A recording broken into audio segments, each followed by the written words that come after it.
build my gallows and build them high. Makes a long time climbing before I die. I want the chance to spit in his eye. Oh, well, they gave me bars, but I can see between to a dusty yard and long gone green. We call that freedom, if you know what I mean. And I drown my sorrows, but the whiskey's gone. I'm sober as a judge.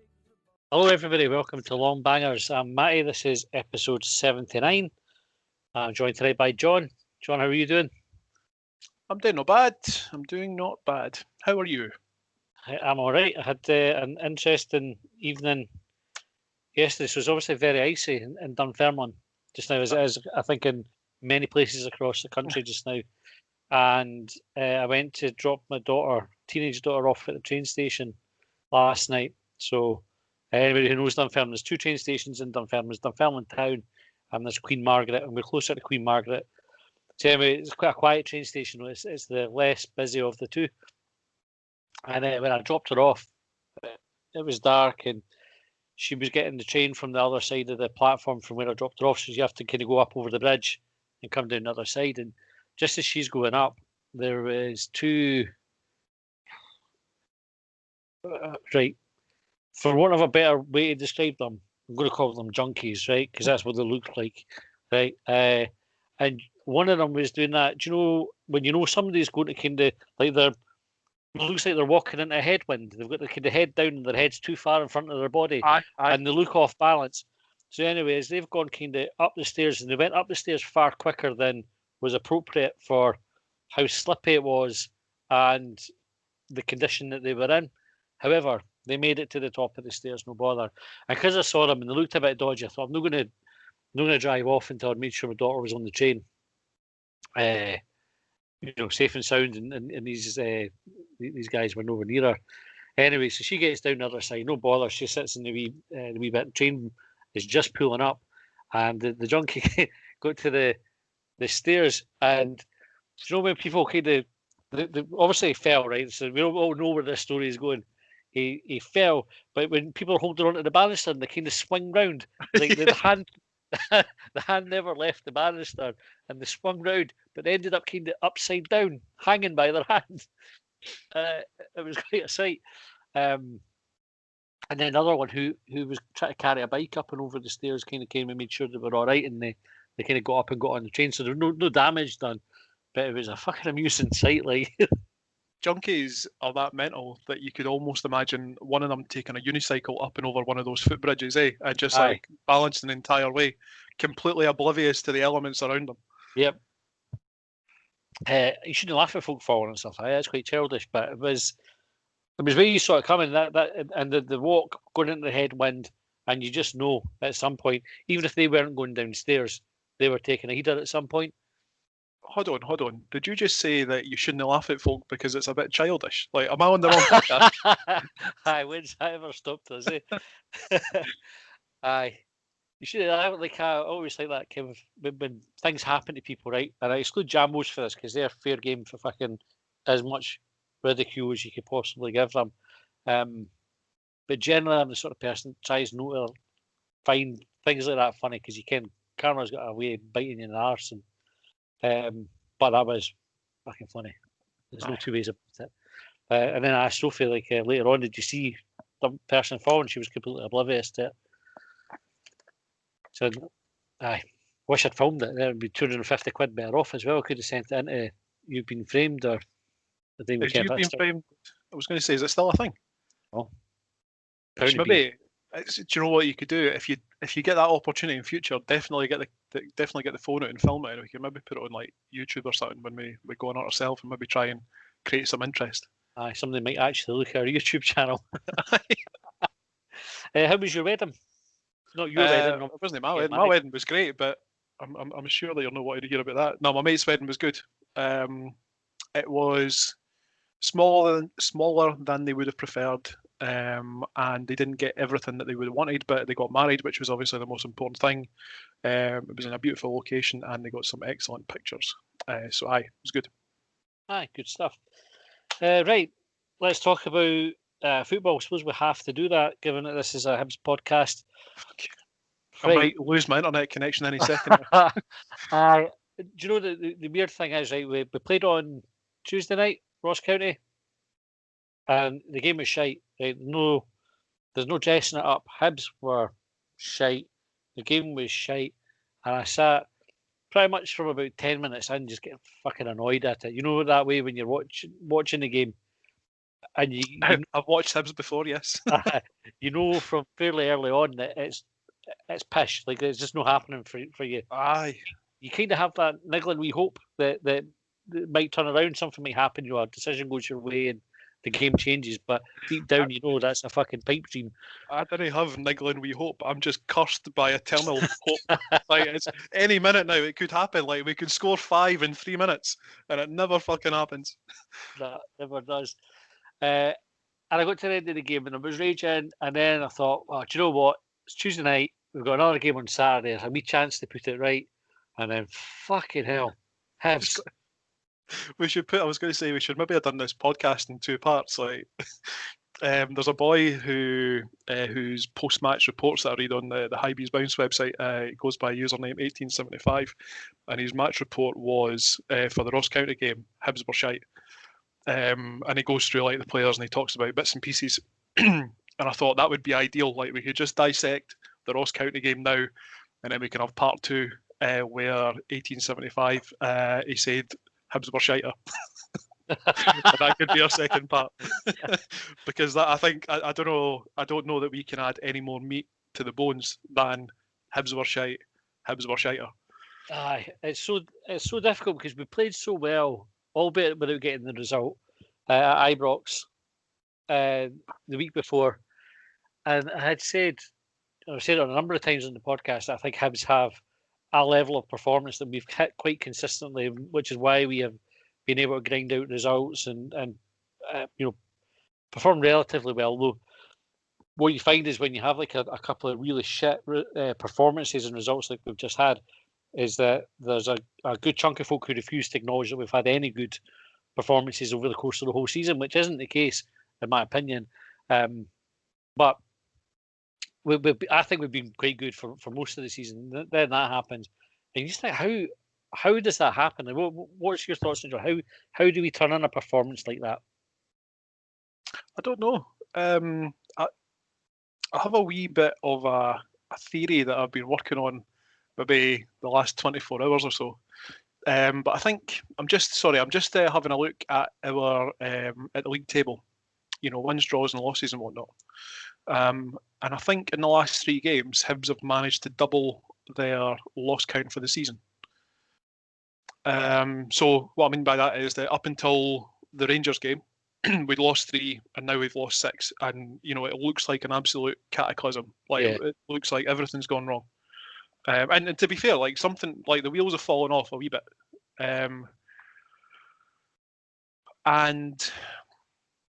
like I say, the Ross County game was shit. And the Livingston game was more shit. However, I think now we've got a little bit of a break until our next game. And why is that?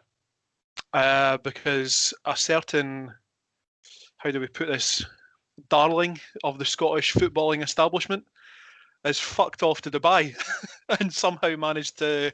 In fact, do you know what? They fucked off to Dubai, and I know that the Hibs game got moved back, but the Christmas period where you lose sense of time and days and whatnot, I couldn't even tell you when the Hibs fixture takes place. Is it like next Monday or something? Next Monday, yeah.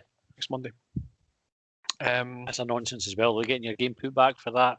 And this, the current circumstances that we're in. Climate's maybe not the right word to use because Dubai's a bit hotter than Scotland right now.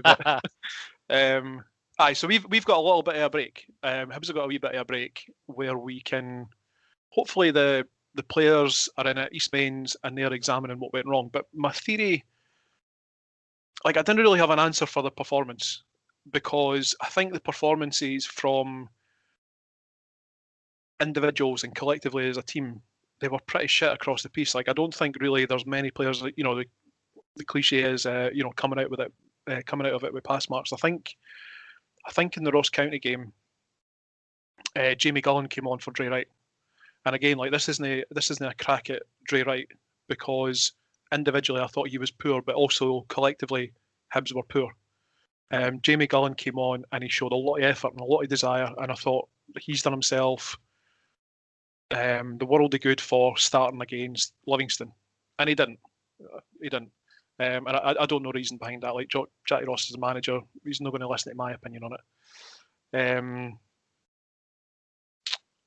I think Hibs were on a decent run before the Rangers game, and I think one of the things that's maybe happened is, and I think it's been talked about and highlighted by a few folk on Twitter and message boards and that, is that the squad's starting to look a wee bit thin, because we're missing a number of different players, a number of different positions. I think the only one that's really started to come back is Jamie Murphy, who had a wee bit of a cameo appearance against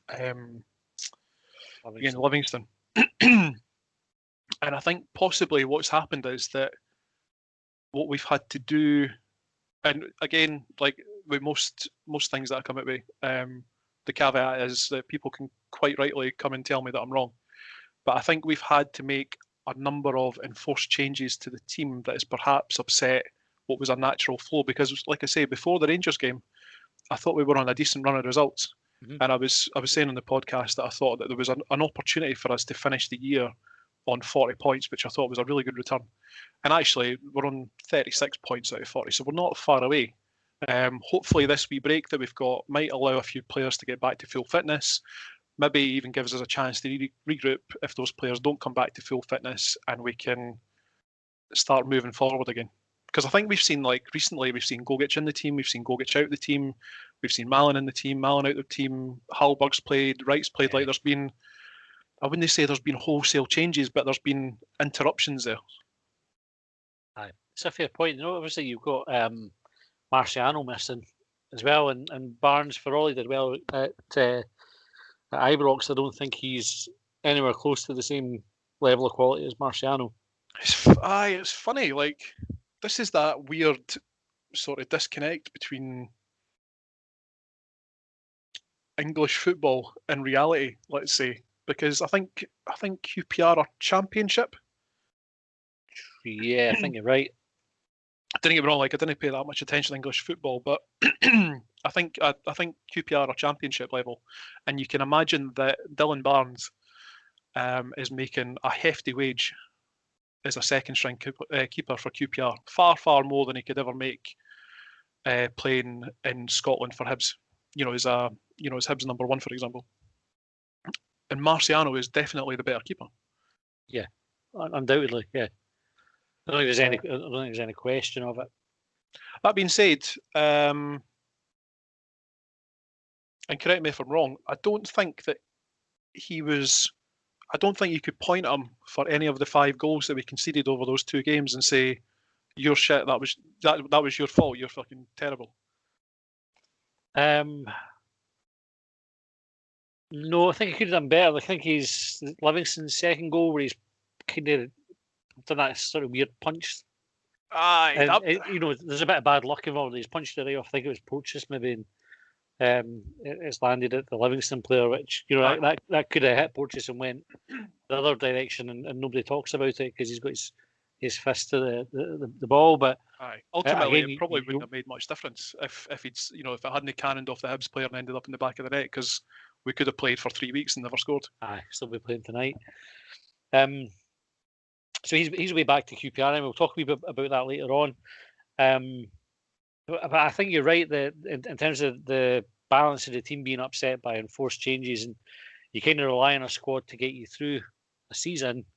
But I think if you're a manager, you're not wanting to be changing 3 or 4 players every game. You probably want to take a player out or 2 players out, maybe max, to rotate the squad, and that way.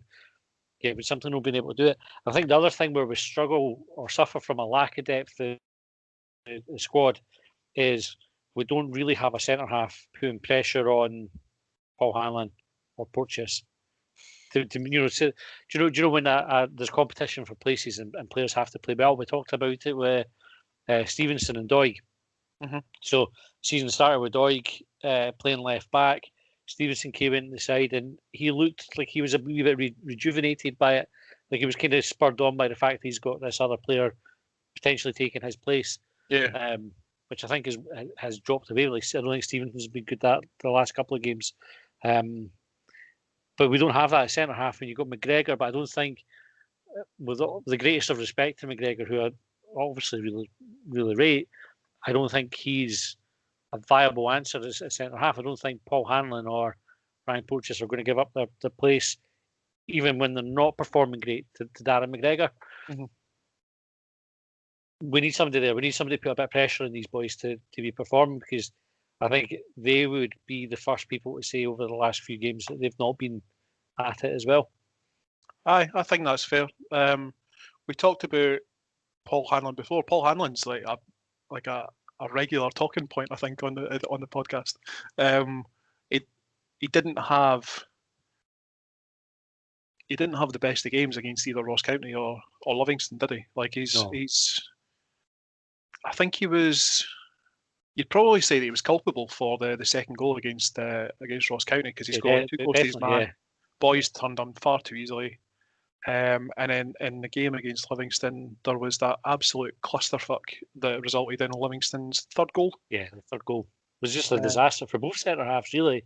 Yeah, I think that's probably fair. Like we've talked about it quite often. We've talked about sentiment. We've talked about competition for places, and that's got to be true across the piece. And I think the thing as well that we've said as well is that I think we recognise that Paul Hanlon, Lewis Stevenson, as much as they are part of the so-called, I'm going to use air quotes here, old guard, we recognise that they're not going to be there forever.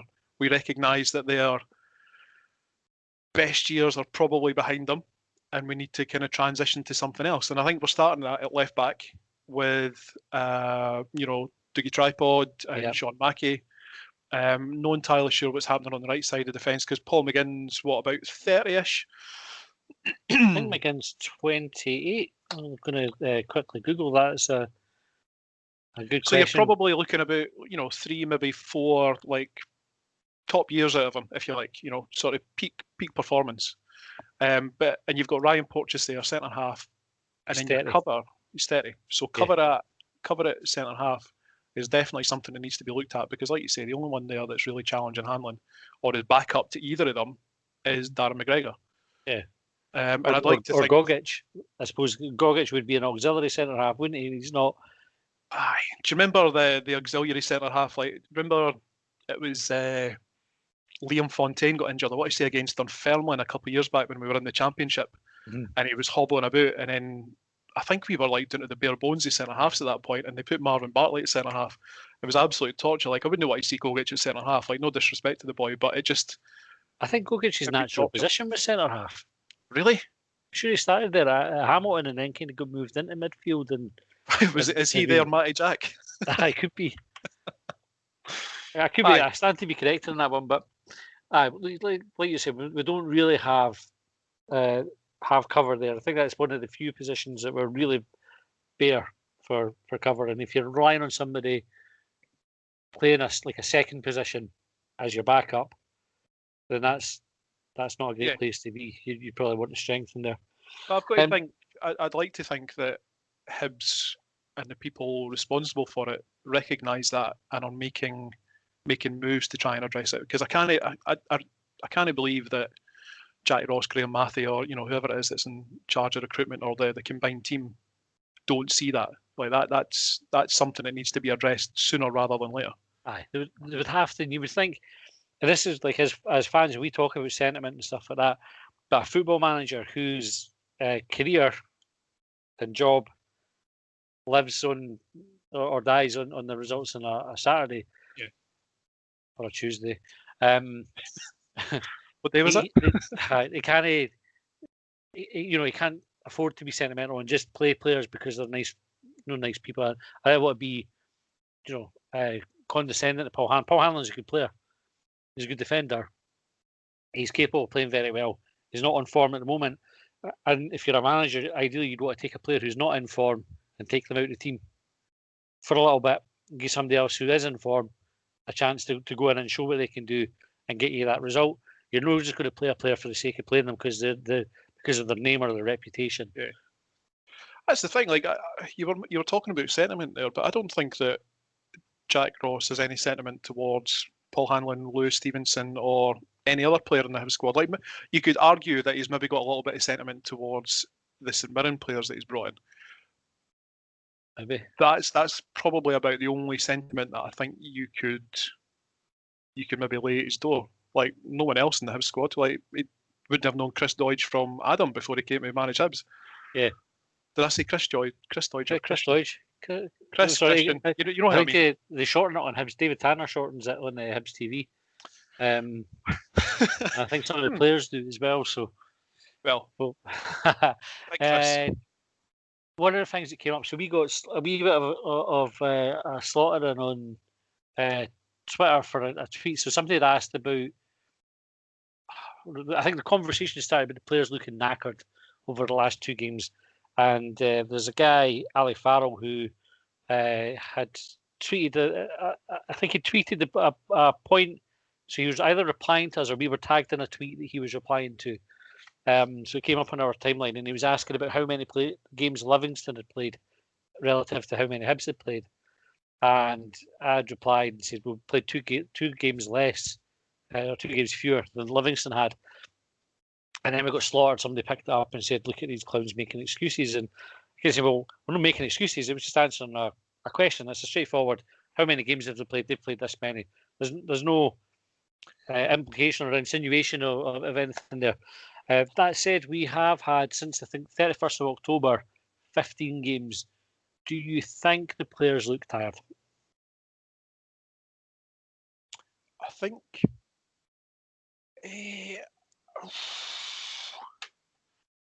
Do you know, I never thought about the number of games, but I'm just looking at Wikipedia now, and you've got Hibs playing on the 26th, the 30th, and the 2nd.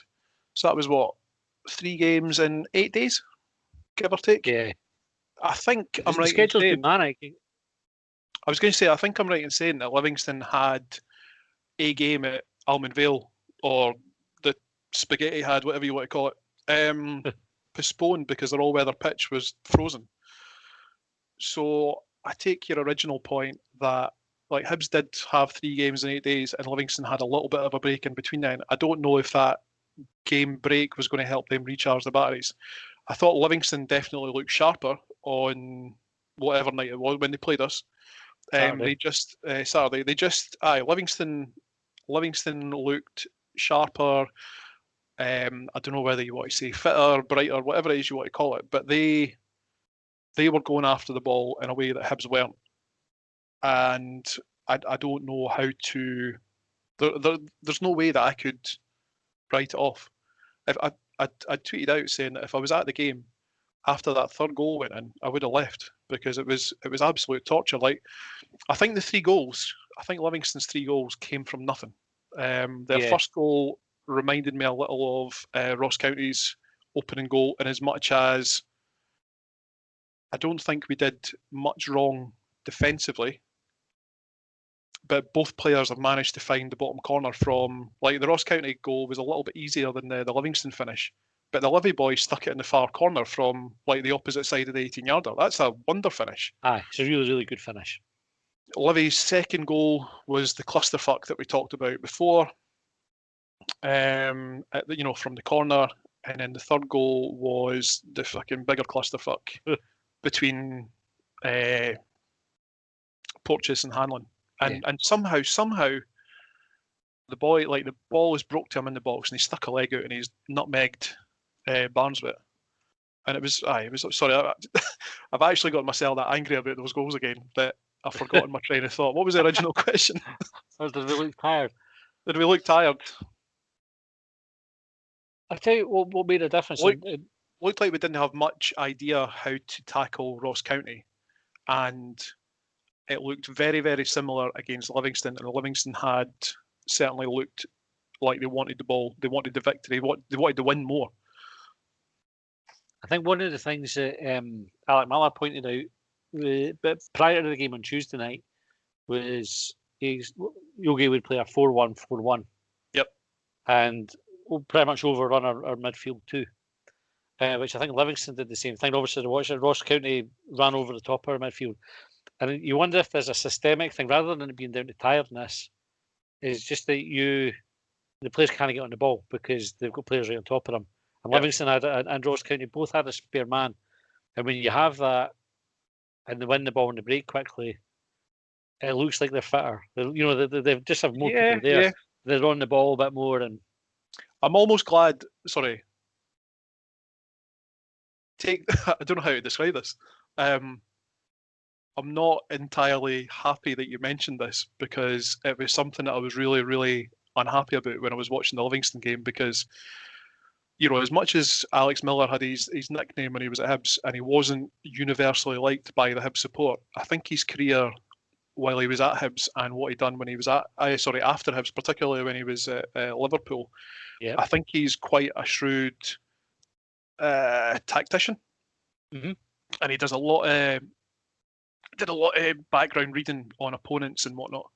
So when he was talking about John Hughes and the 4-1-4-1 and what have you, the extra man in midfield, like he mentioned that before the game, and I almost kind of dismissed it and went, fuck, how much will Alex Miller know? Like must be about 75-year-old, probably hasn't watched a game of Scottish football for donkeys.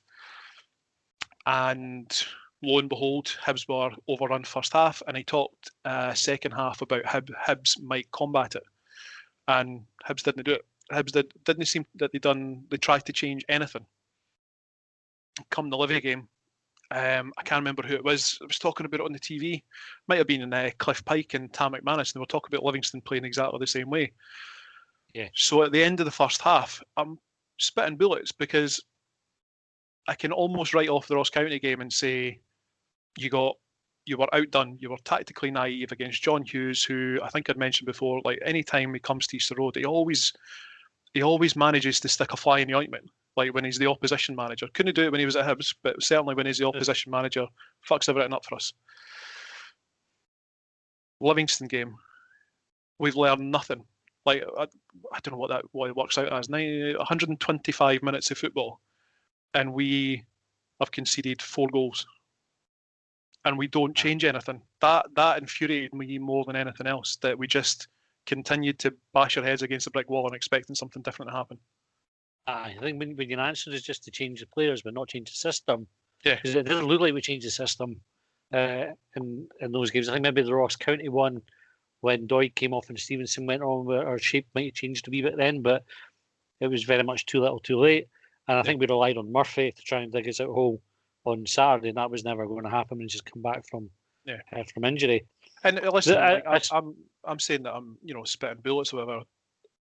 Caveat with what I was saying before about injuries and suspensions or whatever it was. Maybe we just don't have the personnel to make that change the system happen. I think the other thing you bear in mind, if you were being kind, is that when you play on a Tuesday night, there's very little time to remedy things. You've not got much time on the training pitch between the game finishing the Tuesday night and the game kicking off on the Saturday to go and implement loads of changes, to work on shape and tactics, etc. You're in. You've got recovery.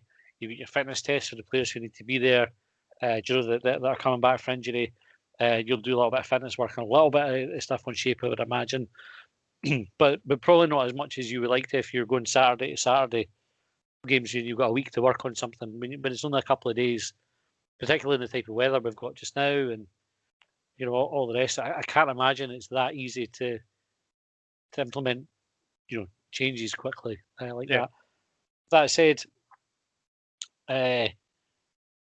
John Hughes did it in a short period of time to get a result, and the Livingston manager came in, and although he's been at the club for a long time and knows the players, he's gone, I think, were they 5 or 6 away wins on the bounce now? Something like that. I'm not sure. The thing is, I was going to say that, like you mentioned the boy David Martindale, so he's just been appointed, I think, their full-time manager. And he has been at the club for a number of years. And Livingston's performance on Saturday there reminded me of not last season, but the season before. Like they're just on top of you. So I don't think they play. I don't think they play hoofball, if you like. but the ball is kind of bobbling about a bit, and Livingston don't give the opposition peace. They just constantly harry them, and I think that was evident by the fact that our better players, that we've been talking about of late, like Joe Newell, for example. Like Joe Newell was pretty anonymous against Livingston. Yeah. But then I don't think Livingston were playing that differently from, say, Ross County. And we just could not get going. And it was shit. And I think that the players have to take some responsibility there as well. Which always, so I think the buck always stops with the manager. Always, right? That's just the way it goes. But I think one of the things that I was getting upset about, annoyed about on Saturday was we had nobody wanting to make something happen. Nobody on the pitch who was like, okay, I'm not losing the day. Do you know what I mean? Like they just to like Joe Newell went and smashed somebody in injury time. I think Tam McManus called out and said, do that in the first minute, the first couple of minutes, go and do it. No point doing it. There's no point getting frustrated and doing that in the 93rd minute when the game's fucking gone. It's funny because I've seen stuff like that for Hibs teams in the past. I remember it quite frequently under, say, like Tony Mowbray, where, like, it's funnily enough, like against John Hughes teams, where we would just like aimlessly lump the ball for like 80 minutes and then suddenly start trying to play a wee bit. Well, where was that for the previous 80 minutes? Aye. And I don't know, like, I get what you're saying completely about, the buck stopping with the manager, but like, see, and I'd love to ask a football player this: when the sort of game plan or the tactics that your manager had given you, when it is evident to you that it's not working, do you as a football player then start trying to do something different? Do you collectively agree as a group of players that say, fuck this, like maybe we should try something else? Aye. But I think like if you're a good manager and a good coach, you equip the players to do that. You always give them that freedom. You give them the freedom. You give them the permission to do it. I think you say this is how we want to play today. This is our strategy. This is how we're going to win the game. And if that's not working, you need people to be able to kind of see that. On whether it's you've been asked to play the ball out wide and you can see the wingers getting fucking tackled or he's got two men on him every time you get the ball. If you keep giving that winger the ball, it's never going to work. So you need just your centre midfielder or whoever's got the ball go, right, can I go long to the centre forward and can we play off the second ball or whatever it is, to dribble with the ball past them, break the line and then open the game up. Yeah. These things, you need players who are intelligent enough to do it, confident enough to do it, but the main thing is empowered to do it. Mm-hmm. My gut feeling is Jack Ross is a manager who would empower his players to do that. Like, I get the feeling the way that he talks about the game, I don't think he is a completely authoritarian manager where it would be no matter what happens in the game, do as I've told you. I think he would give the players the permission to go and try and make something work to win the game rather than stick originally to a plan that doesn't work. Because managers only really got a half-time break to change things or get instructions from the side of the pitch can be difficult and put subs on or whatever. So that's where you need leaders. You need strong players, and you need. We'll come on. I think it's one of the points that somebody made about like the captain. What's the captain's role in games like this? But you need strong players who go, fuck, I'm doing something to affect this game. I'm going to change it. Whether it's like a hard tackle, whether it's breaking from the tactics, whether it's beating a man, taking a shot. Just like trying something. Yeah, you need that in your team. We didn't see anybody, in my opinion. Maybe until Gullen came on. I think Gullen and Murphy both showed signs of it. But until those players kind of came on in the matches, we never had it. You just didn't see it at all. We had players playing simple passes badly a lot of the time, passing to nobody. Like fucking Stevenson must have. I think there was one period in a game against Ross County when he came on, and I think he gave the ball away 3 consecutive passes where he just passed into an area. There was nobody there. Like there wasn't a pass on. It was just like hit and hope. Yeah, that's no good enough. When you're playing badly, you can't have your experienced players doing that. They need to be better, and you can't just play safe, which is what happens. Too many players go into their shells and they try and play the simple ball. And if you play the simple ball and do the simple thing, you're not going to win the football match if you're 2 or 3 man down. Yeah, I think that kind of thing is really, really frustrating as well. Like you say, when you're 2-3-0 down and you're just, it's like football by numbers. Aye. I don't think, like, I think one of the things that Hibs fans are rightly or wrongly painted as wanting, like whether it's by ourselves or by the media or other outlets or whatever, is wanting entertainment. I'm with you. Like at 2-3-0 down, I'd rather us try and do something adventurous than just knock it back, knock it about the back four. Like, aye. I thought that one of the things that was maybe lacking was like it because we were 3-0 down, like pretty much from the 46th minute. I think it was maybe Livingston's first attack. It was really, really early second half. And then we have to watch it for the remaining 44 minutes. And we have to watch the same shit that we've watched for the previous 125. Aye. That's really, really difficult as a supporter to take, regardless of what it is that you want for your football club, to just watch us do nothing different. Aye, kill time till the final whistle. That's what it was like. would have, honestly, I would have rather taken Hibs going, I don't know, be absolutely outrageous. Go 3, I don't know, 3-4-3. 2 at the back. 2 at the back. Go to the back. Because at that point, at 3-0 down, you have, like, if you haven't scored in the previous 125 minutes of football, what are the chances of you scoring 4 goals with your tired, boring setup? Aye. Do something different. Go daft. You might as well. You're spot on. I actually thought I said this, I got a bit of criticism for the comment. People thought I was overreacting. We've conceded 5 goals in 2 games, right? 3 of them to Livingston, 2 of them to Ross County. At home, I don't think we had a shot on target in either of those games. I could be wrong, right? But I can't remember the keeper making a save. So if we did have a shot on target, we saw maybe 1 or 2 across the 2 games. Those 2 performances were as bad, in my opinion, as anything we saw under Butcher. I think the Butcher era is the one where I kind of took a back seat to watching Hibs, so I couldn't comment on that. Aye, I just like. I'm not saying the team's as bad as that, not by any stretch of the imagination, or that we are going to go the way the Butcher's team went and get relegated. No saying that for a minute, but those 2 performances in isolation were that bad that I would group them with that standard. Yeah. It was fucking terrible.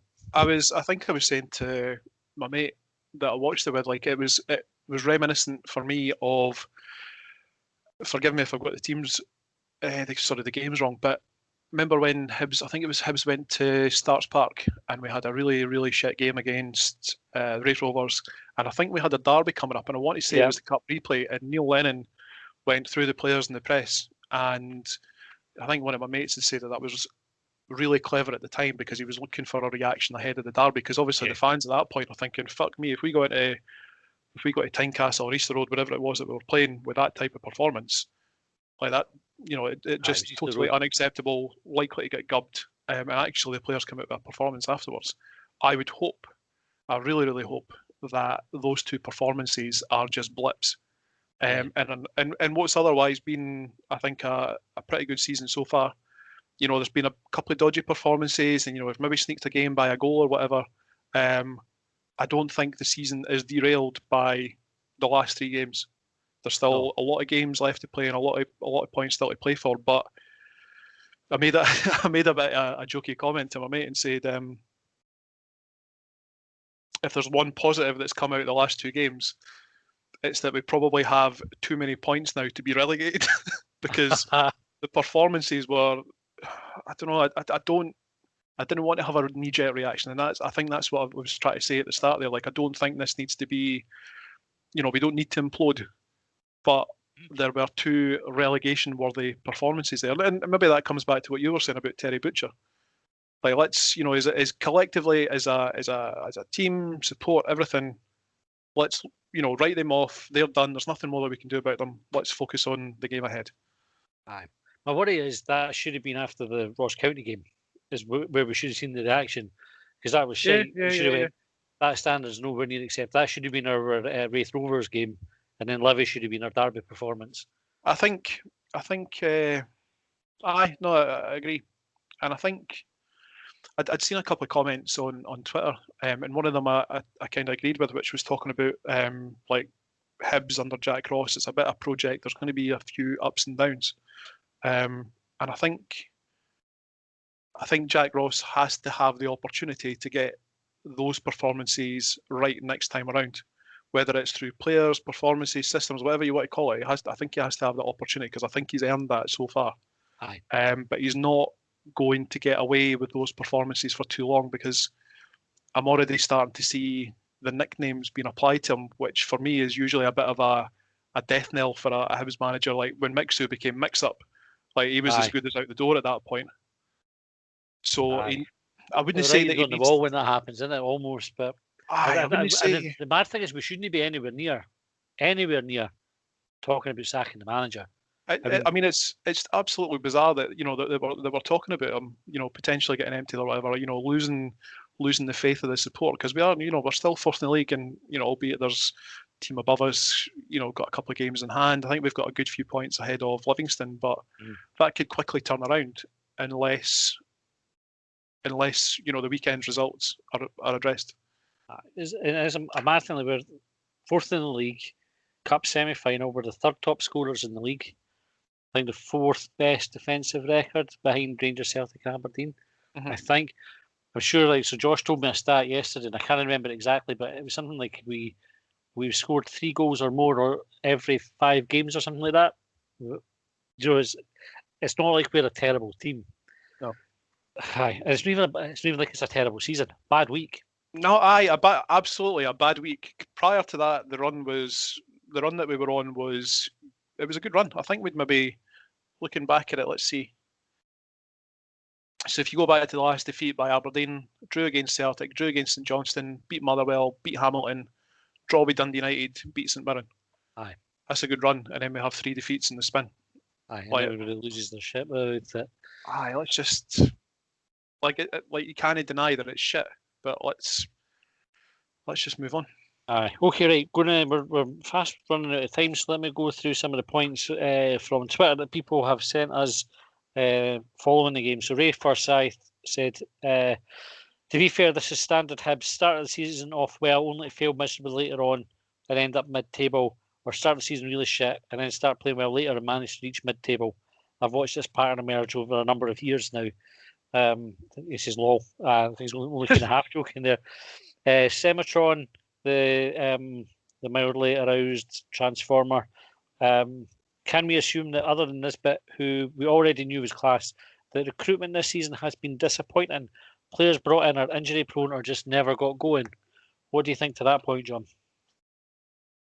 Well, I think I wonder if you've maybe mentioned those 2 points next to each other, because I think there's maybe a wee, how do I put it? There's a wee way that I can answer both of them in the one go. So I would tend to agree with Ray and say that like Hibs do tend to have a bit of a winter blip. But looking back to our really successful season in the Premiership under Neil Lennon, we had, let's call him the mercurial Tony Stokes, who got sacked. Yeah. He got emptied. And then we got Simon Murray, who was, he farmed mercurial. out less mercurial, farmed out to Dundee, and I think we got Scott Allen in return. And then the remainder of that season, the recruitment, that changed. And we had our best finish in the Premier League since its inception, I think. Record points to all that sort of stuff. So I think there's players that could be performing better without mentioning any names. But I think we're now, correct me if I'm wrong, because I'm not too sure with COVID and whatnot, we're now transfer window opening sort of period. No, I think, So there's if there's any concerns at Hibs about players and recruitment and whether they fit in or not, I'm confident that that's going to be addressed. And there's still, like I say, there's still a number of games left to play. I don't know exactly the number, but there's still a number of games left to play where we can we have a really good foundation to build from. From the first half of the season to the end of the season. Yeah. Provided this new lockdown doesn't curb it. There was a Rangers account, I think it's called the Fourth Official,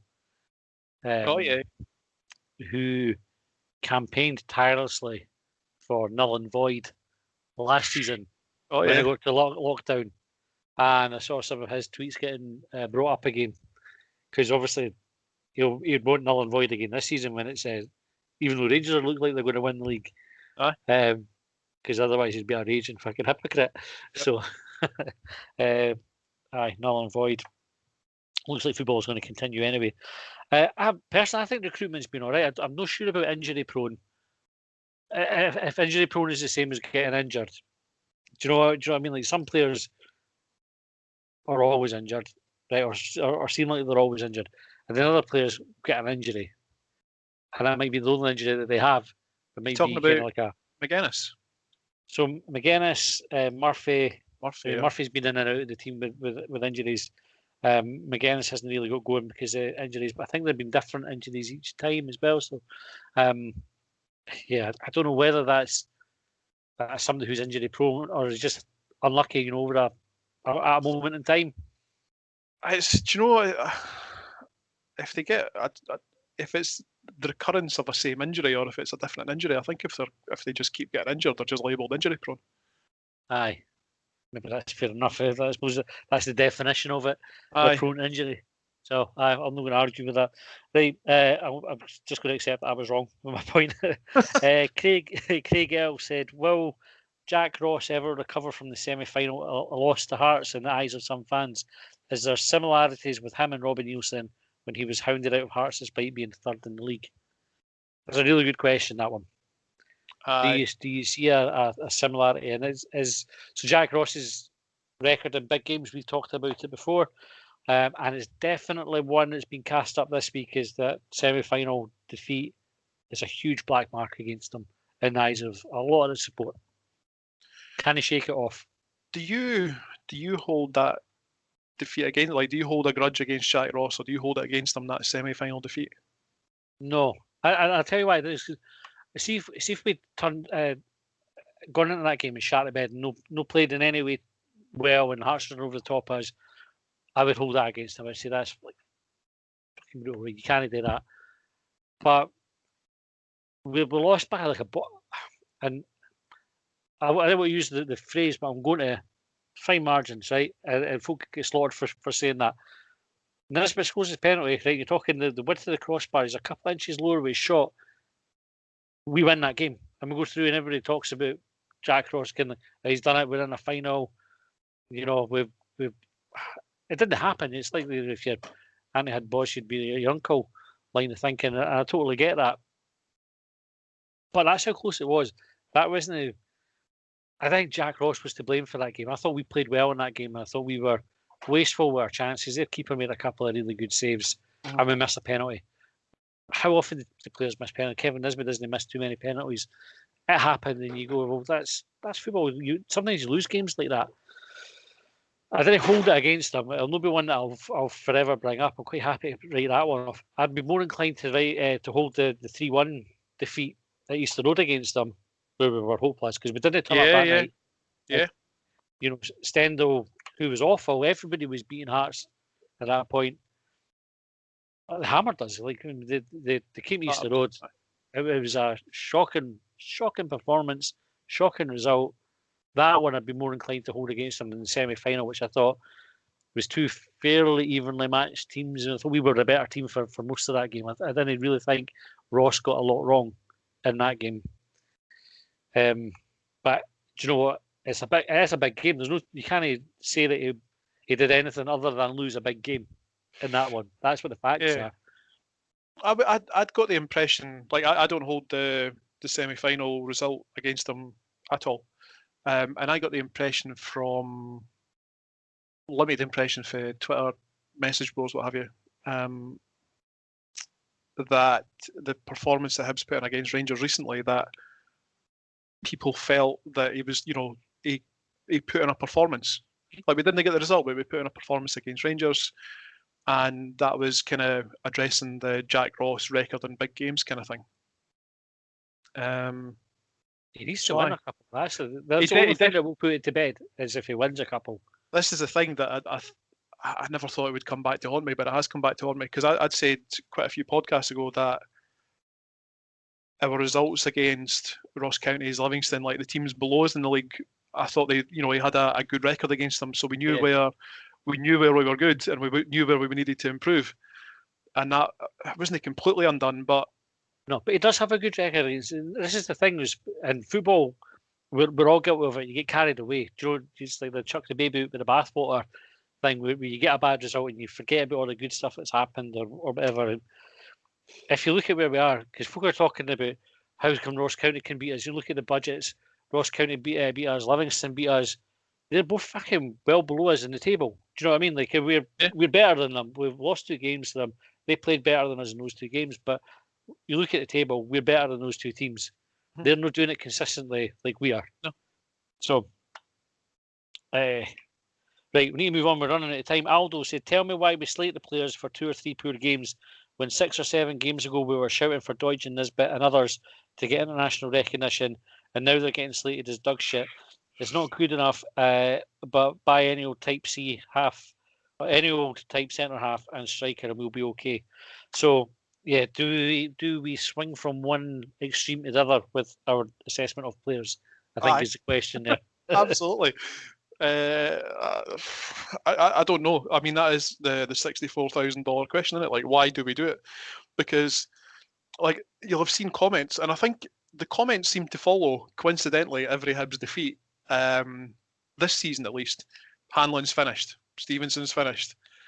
But I don't remember at the start of the season those players attracting the same criticism when we were winning, when we had a good defensive record. So, well, Hanlon got called up for the Scotland squad. Do you know what I mean? So The kid got called up. aye. Coaches got called up.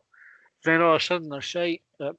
So I do think there is an element of knee-jerkism about it.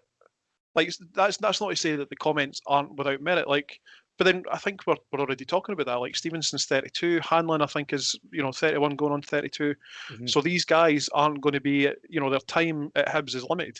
Their time as number 1 choices is limited, as we've already seen with Stevenson and Tripod and Mackett. McGregor, yeah. Aye, like those guys will move on. Like your long-held vendetta against these players. Like who are you going to pick on next? Us probably. Aye. Right, official Talk Livi podcast asked, has anyone other than Effie Ambrose ever booted the ball over the main stand Easter Road, or is he the first to accomplish such a feat? I'm pretty sure he's not the first, and I actually meant to quote tweet this and ask because I've definitely seen it happen at Easter Road, but I couldn't tell you who it was, what the player was. I've definitely seen it though. I can't think of when it's happened. I remember Callum Booth tanning a seagull at Dunfermline, which I think is more impressive. Aye, definitely. What I hope happened is the Seagulls were having a game of dares, and when the ball comes into the crowd, like if there's a wayward shot, and really what you have to do is you have to header it, don't you? Like that's what you're meant to do. Not everybody does, but you're meant to header it. Well, I'm hoping that the Seagulls were like having if the ball comes up, header it, and that one was just the one that got to it. Right, Richard Campbell. Jack Ross is a mixed bag for me. Overall, he's only won 4 more games than he's lost in the league. Record against top 6 sides is poor. Shafted with a small squad, so if he wins a cup and gets a European place, then that's a very good season. Needs consistent wins at Easter Road. So the home form is a concern, isn't it? Aye, a wee bit. I'm reminded something one of my mates said talking about relative success, because like we've talked about already, like we're sitting 4th in the league. Like we're not having a bad season so far. But what is that relative success for Jack Ross? Like if he does, if he gets to a cup final, do we look at him as being successful? If we win the cup, definitely successful. Like we look back fondly on, say, like Tony Mowbray, for example, because we played good football. Yeah. But we were equally as capable of getting fucking gubbed. John Collins left under an odd cloud won a cup. So like the numbers tend not to lie. Like winning 4 more than he's lost, it doesn't look great when you say it like that. But again, like where we are just now is so far better than than what he inherited. Aye. And I think I was having a look back because when I referenced the tweet earlier on for a guy, Leon, that I follow on Twitter, and he was talking about Hibs being a project, and it taking a little bit of time for it, to actually see everything come to fruition. Like Jack Ross got a little bit of time. I don't know when he took over for Heckenbottom. Was that the aborted season? Was that the season that was called because of COVID? I can't properly remember. I couldn't quite work it out now that I think about it. So did he have a part of a season, then he had an aborted season, and this is effectively his first full season, if you like. Oh, fucking hell, John, now you're asking. I've not got a memory for that. So Jack Ross was in charge when we won at Tynecastle on Boxing Day, with Martin Boyle scoring. Was that the aborted season? Yeah, it was. Aye. So he never had the full season in that so case. This is his first full season then. So I think we need to see that. If the numbers were the other way around, if he'd lost more than he'd won, then I would say, there's a massive concern there. But we have won more than we've lost, and we are a far more attractive footballing team than we were not too long ago. Yeah. So we definitely need to give him the season. We need to give him this transfer window to make any tweaks as necessary, and look to go to that next stage. Aye, and it's an interesting stat again, because you could, if you cut that data a week earlier, and just had the week that we've just had when you've lost Rangers, Livi, Ross County, which is 3 of your season defeats in 1 week. Yep. Do you know what I mean? It does skew the figures a wee bit, although you have to play these games over the course of the season, so ultimately you'll end up where you're meant to be. Kunster, how many bedwetters do you think is in the Hibs support? So I said I've not got enough fingers to count, so we'll need to ask a Jambo. It probably seems more than there actually are, because Twitter, Hibs.net, Hibs page on Facebook, Highbees Bounce, whatever, it can feel a little bit like an echo chamber at times. Aye. I thought we're rightly upset. This is the other thing to remember. The 2 performances that we've seen, I have no problem at all with folk kind of moaning about that. That's well short of the standard that we would expect. Well, I think I'm the opposite. I'm like the sort of, I try and be the counterbalance to the people that are saying that's shit, whatever. But like I said at the weekend there, that the 2 get like absolute shite. It was just absolute torture. Aye. Lee says we're needing an experienced centre back, a leader in this window. Will provide Porteous with the guidance he needs. Also require a striker. Jury is out on Barnes as well. Liam Kelly available, as we should be going for him. January is a huge month. Ross needs to get this right. We're way too soft. Probably agree with all of that. Barnes is obviously away, so we don't need to worry about him. Next one, Kieran Heaney said, we are the club version of the Scottish national team. We get our hopes up for something positive, and then it all crumbles underneath. It's like receiving 1 slice of bacon in a buttered roll. Aye. Fucking, they should shut places down like that. They only gave that 1 slice. Aye. Or what I hate when they butter one side of the roll.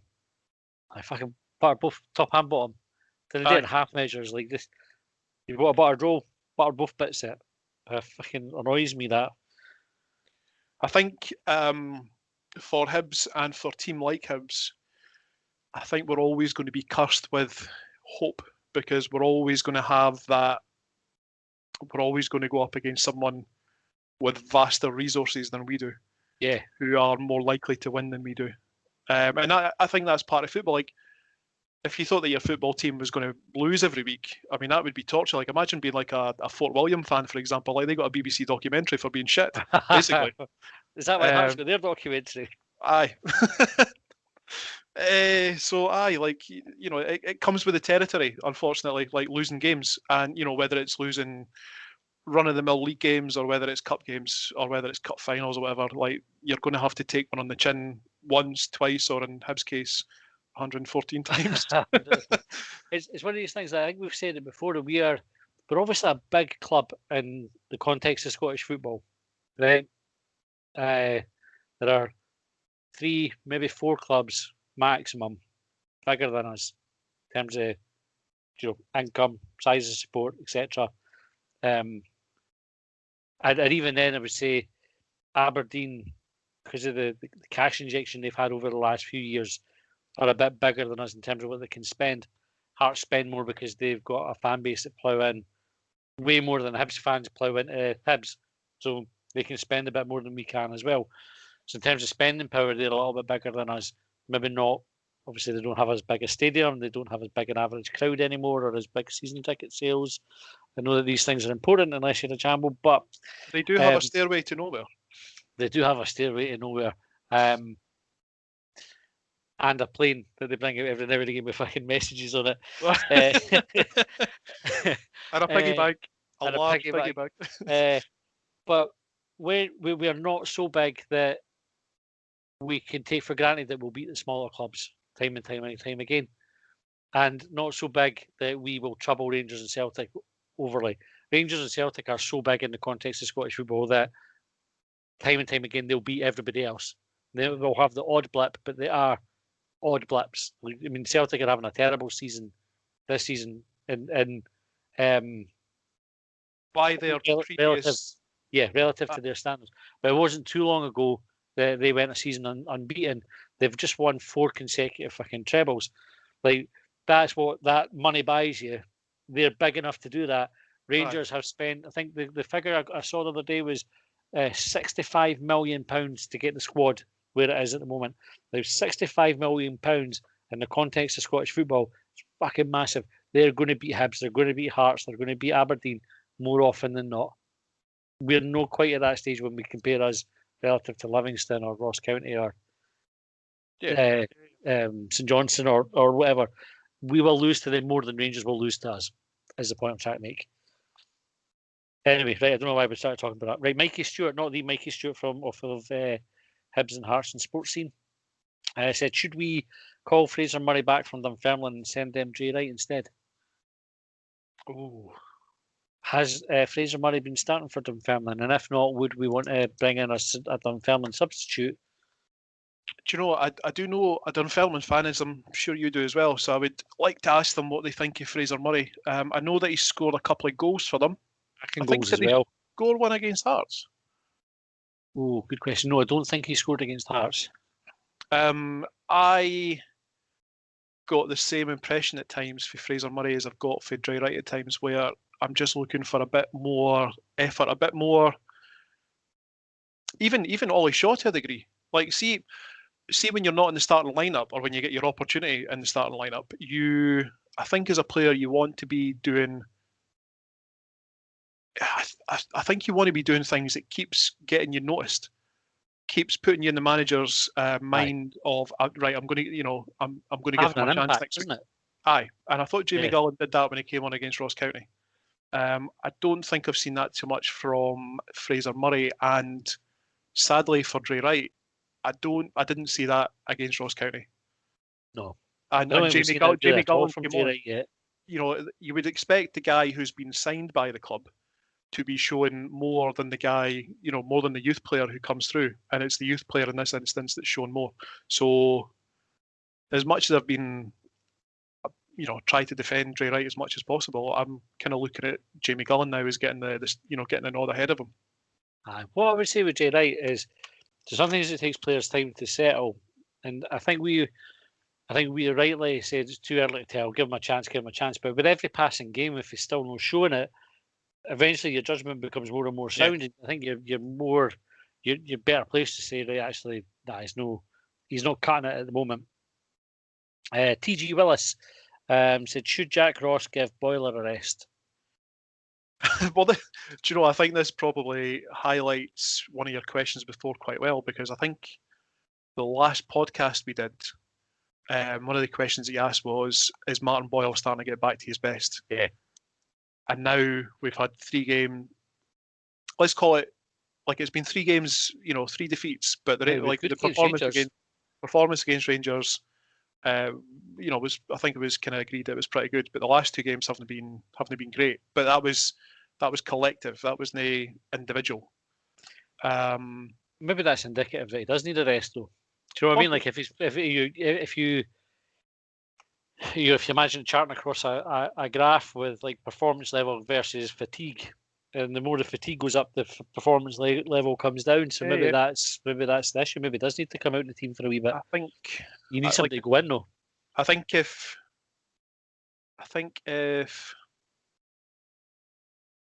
we need to have that next game, maybe even the next 2 games, because I think, don't quote me because I don't know for definite, but we have that game a week today against Celtic, and then I assume that the following game is going to be on the Saturday, so you've got kind of more of a regular schedule rather than 3 games in the space of a week and a day.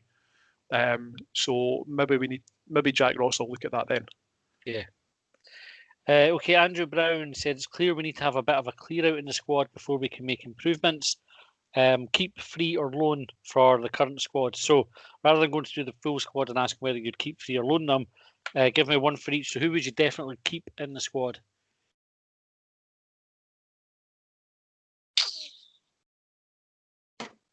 Nisbet, I think, is the obvious answer there.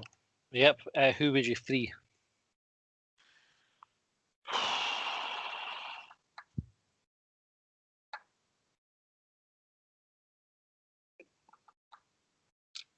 Oh, you're gonna. I almost hate myself for saying it, but Trey Wright. Trey Wright. Oh, it's just no slight against him, his character as a person, anything like that. But it's just not happening for him at Easter Road at the moment. And like you say, with every passing game, I think it's going to get harder and harder for him to endear himself to the Hibs support. And who would you loan out?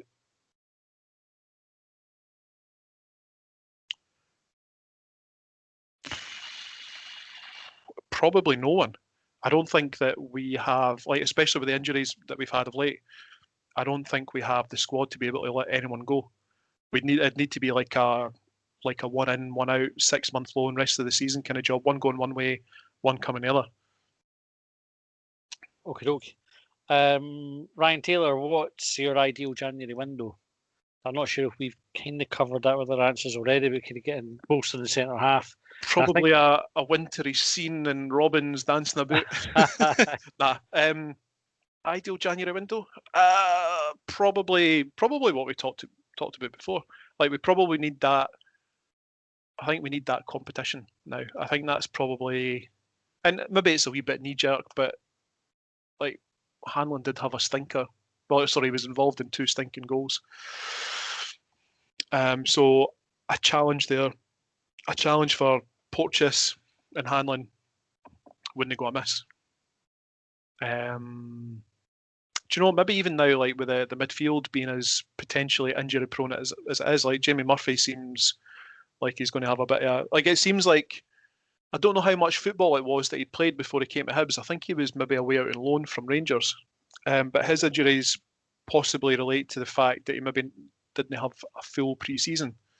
Same with Kyle McGuinness. So Kyle McGuinness was coming off the back of that cruciate injury.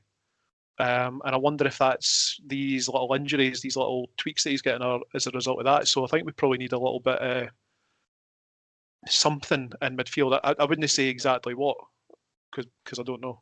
And maybe a little bit additional striker cover, so maybe even 3 players. And I think Hibs will probably be addressing the goalkeeper side as well, so you could probably argue 4. I think that's unless we bring Dabrowski back from loan. I think even if we bring Dabrowski back, I think we still look to strengthen. I would go right down the middle of the team, right through the spine and try to strengthen it. Reg Thompson, a proper answer to the rumours about players that might leave during this window. So players who are out of contract, Marciano, Newell, Stevenson. You see any of them going? I hope not. I'm gonna. I think I'd said before about Marciano and Newell. I think Marciano, you would be fear losing him the most, because like I was saying before, he's better than second string championship keeper. But I think that, and I'm hopeful that the resources that Hibs have now, or the backing of Ron Gordon, that we're looking to retain the best players the same way that we did with Martin Boyle. at the end of the day, it's up to those two whether they sign the deals. I think I'd said before, like it's gone a wee bit quiet in terms of what they're doing, but I think they'll probably just be thrashing out the finer details. Stevenson, I would keep at Easter Road because I think as much as he comes in for a bit of criticism and he had a bit of a stinker at the weekend there, I think he's going to be good for Dougie Tripod and for Sean Mackey. In fact, I think the boy, I think Josh Doig was saying after the Rangers game that Stevenson was really, really helpful, like encouraging advice, all that sort of stuff. It's almost like having a sort of personal coach. Aye. Kind of on that point, so this is like an anonymous message we got. So in regard to what needs to be done at Easter Road, little attention seems to have been paid to the long-term contracts given on sentimental grounds to Gray and McGregor. Ross clearly doesn't want or rate them given how few minutes that they've had. Two pretty decent wages warming the bench. Begs the question, what do Stevenson and Hanlon get in the next deals? Arguably even greater servants to the club. So, kind of on not far off what we were just discussing there, do you think a similar deal to McGregor and Gray is on the cards for Stevenson and Hanlon?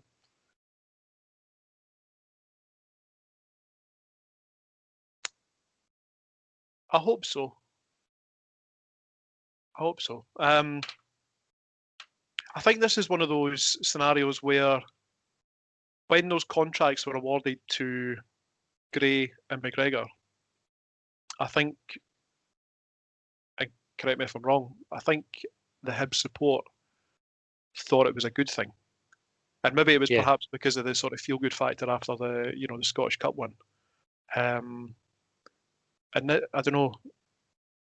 I don't think with Paul McGinn playing the way that he's playing, the fact that Paul McGinn is fit, and he seems to be able to withstand the rigours of professional football. I don't think we're going to see Gray at right back other than appearances against the likes of Cove Rangers. Yeah. I don't know. I'm not privy to what sort of salary he's on at Easter Road, but you can imagine that his salary is part made up by first team footballer and part coach. Same with Darren McGregor. Like they'll still be registered as players. They'll still be there to be called upon if needed. But I'd like to think that they're not going to be needed. They are, when we're down to the bare bones. I still think that Hanlon and Stevenson have got a lot to offer Hibs, albeit that time frame is rapidly running out. I think they probably will get the same, similar sort of contracts because just because perhaps the bodies are slowing down a little bit and maybe they're getting caught out a wee bit at the back or whatever, doesn't mean that they don't have they must be pushing about 1,000, somewhere in the region about 800 to 1,000 games experience between them. That that's got to be valuable. That's got to be valuable to someone coming in, or in a coaching aspect or whatever. Are we just going to suddenly cast that aside? I wouldn't think so. It's an interesting one because we're running out of time tonight. Probably don't have time to explore it as much. So maybe park it and talk about it later. But I think if you had an infinite budget, you would have those contracts no bother. Mm-hmm. I think when you're particularly in the climate just now, no fans in and every penny's a prisoner. If you're ambitious and you want to have the success on the pitch, are you absolutely cold-hearted and say, well, we didn't have any? No, I would use the term passengers I think that's an accurate term, but I'll use it just for the sake of making the point. Would you spend money on passengers when you could take that money and get a really good first team player, somebody who's going to improve the squad? Or do you accept that there's value in spending that money for the greater impact that they have right across the club? And maybe to lift every player for having it and you create that culture. Short-term pain, long-term gain. Aye. Or, because you're always if you only ever spend on prioritise the first team squad, I suppose it's like sticky plasters, isn't it? It's like you're only ever as good as the player you can sign. Whereas if you do something long term that lifts everything, actually, you can afford to have one player not quite as good. And it is. I don't know. I don't know what the correct answer is to that one. I think it's fascinating, and I can see the merits of both approaches. Mm-hmm. I wouldn't like to be the person making the decision because I'm I'm quite a sentimental person, and actually, I would still, if I had my way, still have our first team made up pretty much all the players that won the cup, regardless of age, and just let them play till they can't stand it anymore.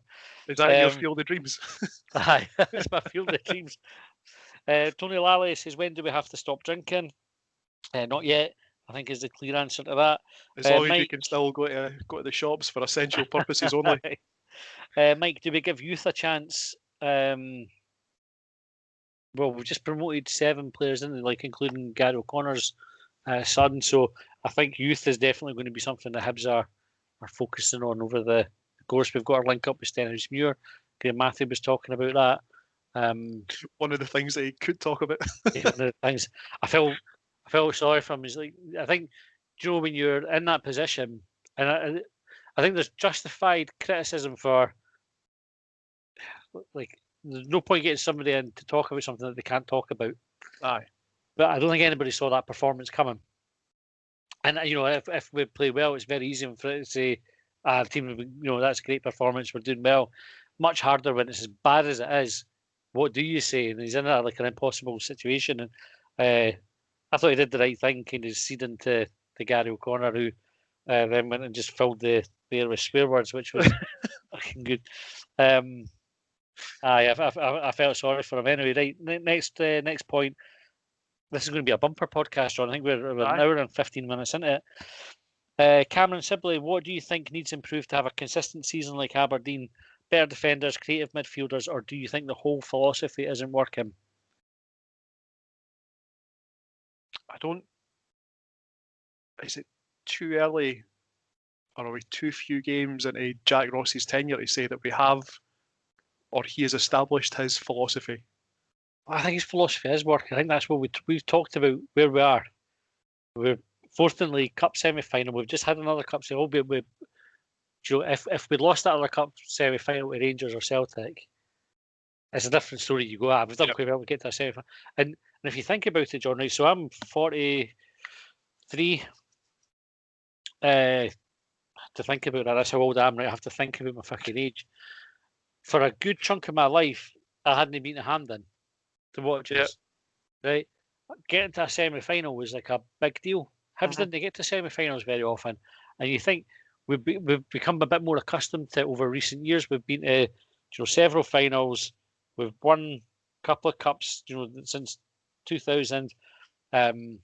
It's not that unusual for us. If Josh at his age has probably been, so he's 17, he's probably been to 3 or 4 times the number of Hampden games I had been to, at least 3 or 4 times, maybe even double that than I had been to when I was his age.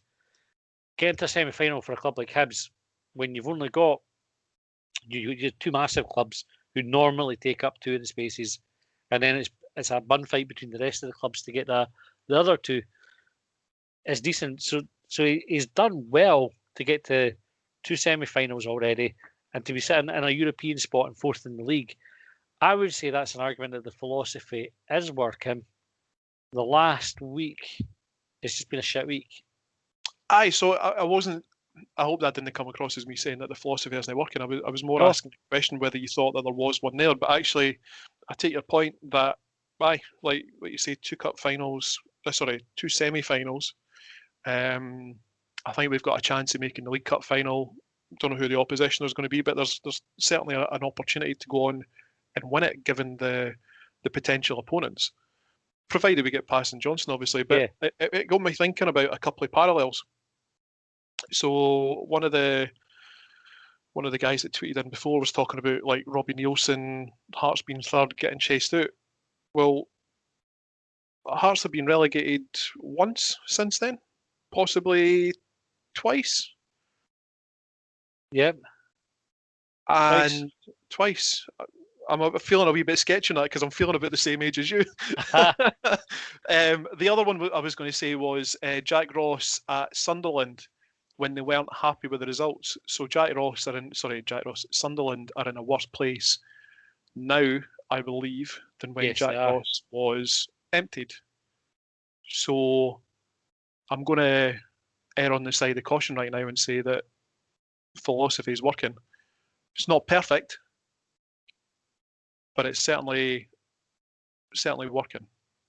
Things to improve upon, but working. Work in progress, I think we could say. Progress. Chris Robinson said he thinks Ross will want 5 or 6 in. He totally transformed St Mirren in the January window in 2017. Championship from almost search for relegation to near top and got them promoted the following year. It's a good point, and I think actually if Jack Ross gets a couple of windows with Hibs, he could do very well. Sam Reid said none of our players have confidence to take a player on. We get the ball to them and it goes straight back to our centre halves. I disagree with that a wee bit because Joe Newell is, for a wee period there, has just been gliding past players, albeit we've not had a good week. Martin Boyle, we were talking about him going past players, etc., etc. We're maybe a wee bit weak on the left-hand side. We talked about that already. Jamie Murphy, hopefully coming back into the squad. Hopefully we can keep him fit because he certainly goes at players. He certainly beats players. I think, like I was saying at the start, I think we've maybe just been upset a wee bit by injuries and kind of misfiring a wee bit, missing that momentum, whatever it is. We'll get back to our best, and it's just a blip. I'm going to put money on it. It's just a blip. Right. I might get Rest my calculator easy, out again Diego. and start working out how many points we'll get by the end of the year. I think you should. Rest easy, Diego said, who's got the worst haircut and who's got the best haircut in the Hibs squad? The worst haircut. Newell's is a shocker. Newell's, so? He's got a lockdown here. Like I can't talk. I missed. There's a barber in the Dunfermline called Old Town Barber Club. It's really good barbers. Hard to get an appointment. What street are they on? And how's it pronounced? And how's it spelled? I can't remember. I can't remember what street they're on. Difficult to get an appointment. Anyway, I missed my booking, looking to do it in time for a pre-Christmas one, and now they're shut. So I've got fucking shock in here at the moment, and it will be that way for weeks, which is going to be fun.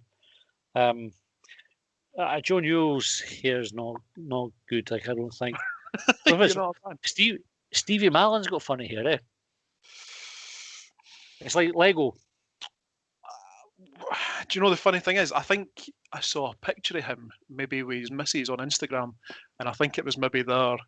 Don't know if it was like their Christmas Day pose in front of the Christmas tree or whatever, and he didn't have a beard. And then when he started the other day there, he's got full facial hair going on. And to be fair, like he suited the beard. I think he should keep it. His I don't know about his barnet, but his eyebrows are always perfectly manicured. Paul Hanlon's not got hair out of place, eh? He's gone for the Captain America 442 Brill cream straight over. Yep. But I got to respect that. I didn't mind Joe Newell's hair so much because I think it suits his style of play. Yeah, it's that kind of languid maverick. Maverick. just going to go for it, see what happens. What were we laughing at? And I think you shouldn't laugh again. It's about people's appearances and everything. Right? It's just not funny. But Paul McGinn got tanned in the face with the ball. I think it was against Livingston. I got a sale one. And he was down for a wee minute. And we were watching it. I said to Josh, I said, how funny would it be if he stood up and he looked like Brad Pitt? Didn't happen. But right, William said, what's your favourite branch of fucking Greg's? We reference to Gary O'Connor. Oh, fucking Greg. I get that now. I didn't understand that tweet to begin with. Well played. Favourite branch of Greg's? I didn't visit Greg's all that often. I wouldn't say that I try and avoid them, but especially with being on a diet, there's too many things in there to tempt me. Like I love a Belgian bun. Belgian buns are amazing. I'm going to say the one in Livi Centre, next to Foot Locker. Sorry, Foot Locker. There's one in Dalgety Bay. It's quite new. They've got like a new like retail park bit, and that one there's spotless everything. You go in, the staff are good, and they didn't burn it. We've got a Greg's at Dulwich, which is just over the road for the house, and I've never had anything there that hasn't been fucking cremated.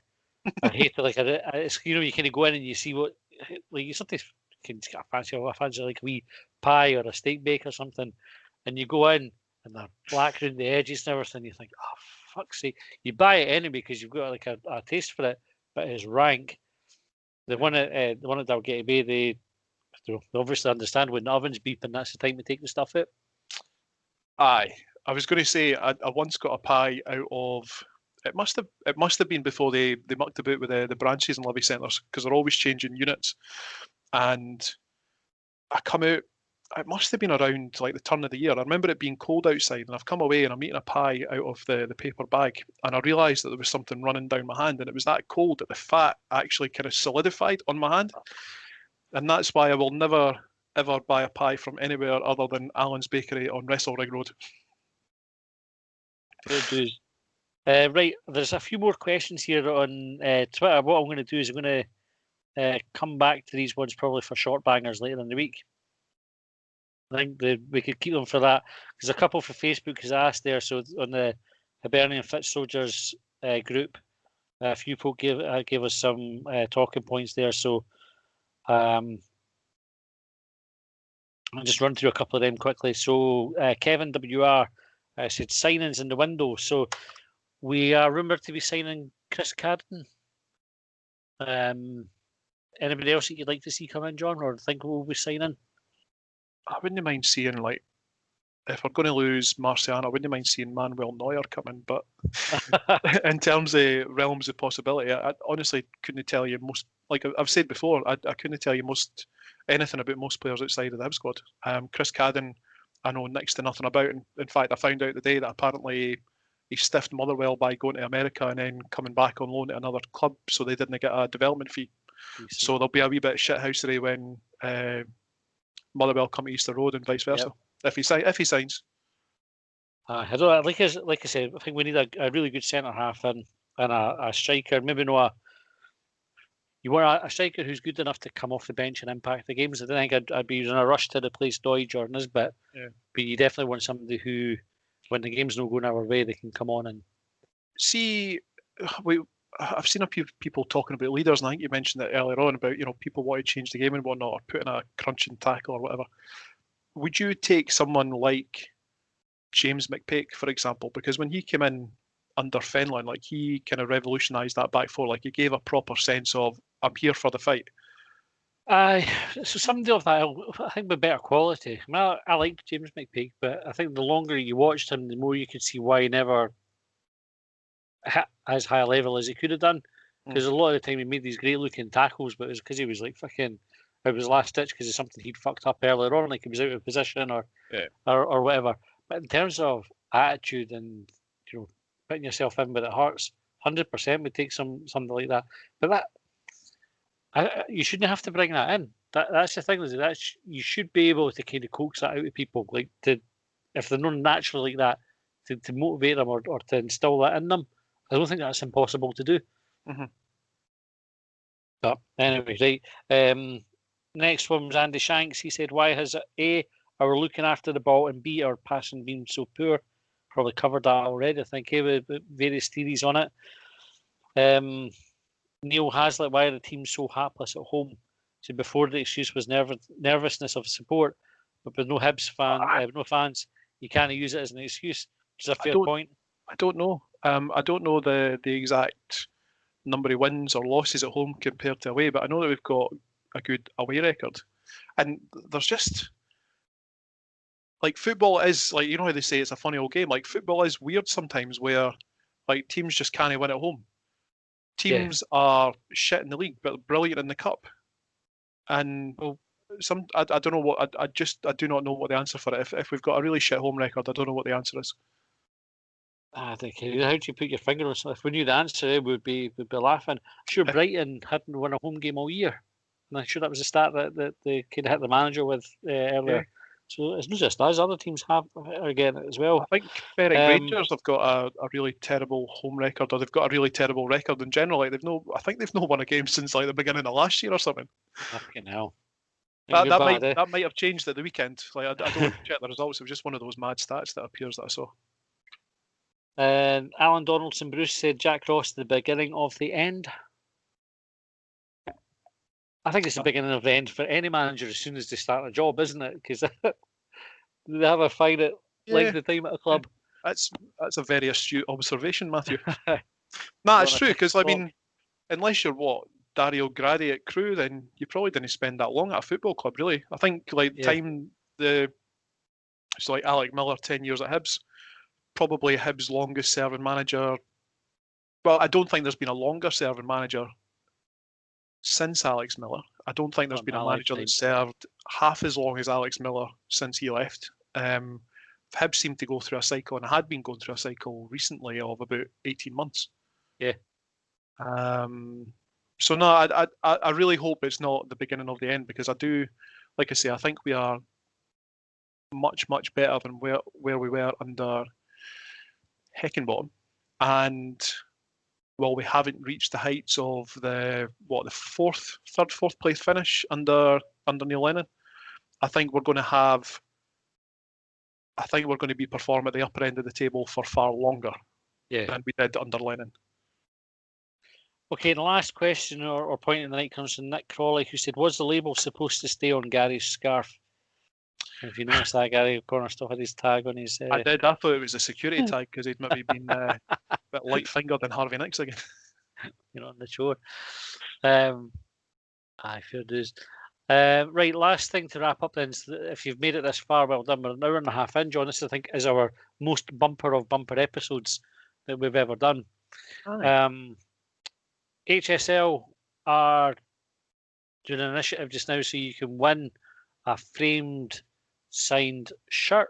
And what they're doing is they are effectively trying to raise, I think, £100,000 on the back of the idea that if you were going to have been going to the semi-final at Hampden against St Johnstone, you would be buying a ticket. Now, had we all been at Hampden, that's a bumper payday for Hibs, also for St Johnstone. But our primary concern is Hibs, and the benefit of reaching Hampden is that they get a bit of a payday for it. With no fans there is no ticket income. And what HSL have said is, why don't you, through them, donate £25, which is about the price of a ticket, so that Hibs get the benefit of getting that semi-final. We're in the January transfer window. The incentive, I think, runs up until the semi-final or up to the end of the month, which would give Hibs probably a player. So I thought it was a cracking idea. It was something I would be right behind. I know if Hibs, if the volume of people that would go to Hampden, I don't for a second think we would get that many would donate. But even if a fraction of that support base who would have been buying a ticket went and paid the ticket, give it to HSL, it'll make a huge difference to the club. I think it's a really good idea right behind it. So what were your thoughts on it, John? Do you know what? I think the one thing that I was curious about when I saw the tweet and I was reading about it was like donate the price of a ticket and maybe even consider the cost of your day out. And I thought, fuck me, that's a bit of a stretch, because I don't know about you, but I tend to go away like sometimes half a dozen boys. So when you start getting the rounds in, you'll raise £100,000 yourself, John. So that might be a wee bit steep, because like everyone's, especially now, like everyone's circumstances are going to be different. But I was just, when I was thinking about it there, like I'll probably donate the cost of a match ticket. Like that doesn't seem like too much of a stretch, and probably even go a wee bit further and stick in the cost of a pint as well. Because I do, like I'd said way back whenever it was, it seems such a long time ago, in almost like early COVID lockdown days. I bought the season ticket because I wanted to see Hibs, and I was contributing to HSL because I wanted there to be a Hibs to see. And that really hasn't changed. When it comes to next year, when it comes to season ticket renewal, I'll be the same. The HSL thing, I'll keep going as long as I'm able to.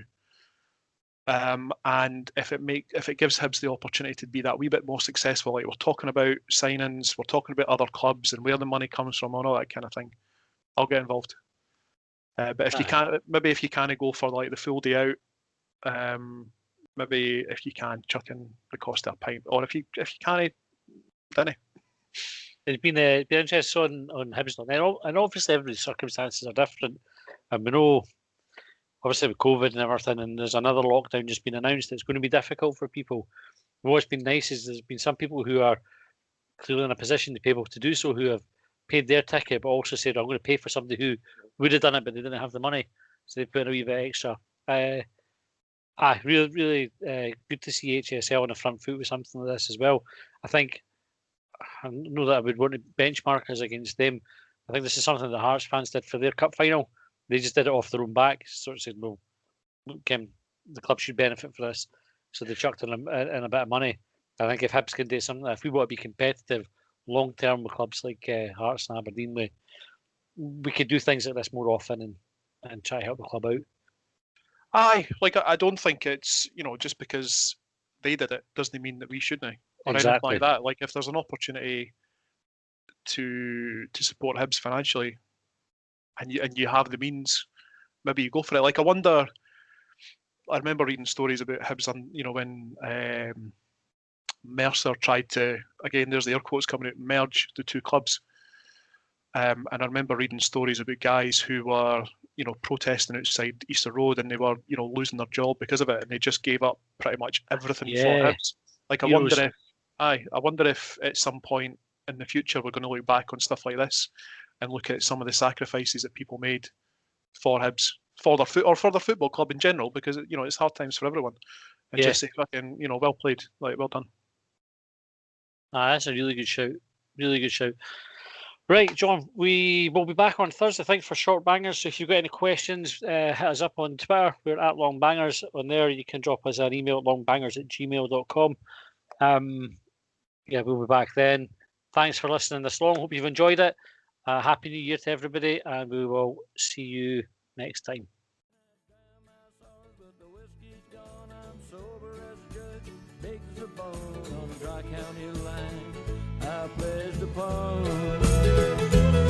Well, they trailed me down when I broke free. I drank all the whiskey in Tennessee. I don't drink water, no.